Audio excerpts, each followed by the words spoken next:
Hello చక్కరబొండా. చెప్పు కంకబొండా. Sorry uncle, మీరా? బుజ్జి అనుకున్నా. తెలుసురా, నువ్వు పైసలు తీసుకొని కూడా బుజ్జిని గెలుకుతావని, అందుకే బుజ్జిని అలా అత్తగారింటికి తోలేసిన. ఏంది, బుజ్జికి పెళ్ళయిందా?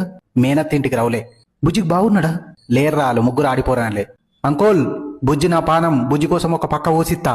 ఏ పక్కరా? Left side. రైట్ సైడ్ ఎందుకు ఇవ్వరా? అది నా మరదలకిచ్చిన. నీకు మరదలు ఉందారా? ఉండే. చచ్చిపోయిందా? నేను లవ్ చేస్తున్నాను వేరేకి ఇచ్చి పెళ్లి చేసిర్రు. నువ్వు ఆపలేవారా? ఆపకద్దని 50 లక్షలు ఇచ్చిర్రు. అబ్బా కొడుకా, ఇవి 50 నా దగ్గర 50 దొబ్బినవు. ఈ పైసలన్నీ ఏం చేస్తున్నావురా? సందుకులో పెట్టుకొని రోజుకో నోటు ఖర్చు పెడుతున్నా. కానీ అంకుల్, ఇప్పుడు తెలిసింది నాకు పైసలు ముఖ్యం కాదు, పానం ముఖ్యం. బుజ్జి అయినా పానం. బుజ్జి లేకుండా నేను బతకలేను. బుజ్జితో మాట్లాడుకుంటే నాకు చక్కర వచ్చినట్టు అవుతుంది. కాలు చేతులు అనుకుంటున్నాయి. నాకు పైసలు వద్దు ప్లీజ్ అంకుల్. బుజ్జి కావాలి. ఎంత కావాలరా? ₹1,00,00,000. నేను ఇయ్యరా? నా కూతుర్నే ఇత్త, పెళ్లి చేసుకో. అద్దద్దు, గదిని వేసుకుంటే నా బతుకు గంట పిచ్చగాడే. రేయ్, నిజం కాక మొన్న మంగళవారం నాడు లంగ జాకెట్ వేసుకుని మా ఇంటికి వచ్చింది. నేను ఆ రోజు కోడిగుడ్ల కూర వండుకున్నా. 3 గుడ్లు వేసిన, 3 పూటలు పూట కూడా తినొచ్చని. ఉట్టేనే తింటావా బుజ్జి అని అడిగిరాక అంతే. ఒకటే బుక్కకు 3 గుడ్లు కథం చేసి ఇంకున్నాయ గుడ్లని అడుగుతుంది. లాస్ట్ ఏమంటావురా? నాకు బుజ్జొద్దు, పైసలే కావాలి.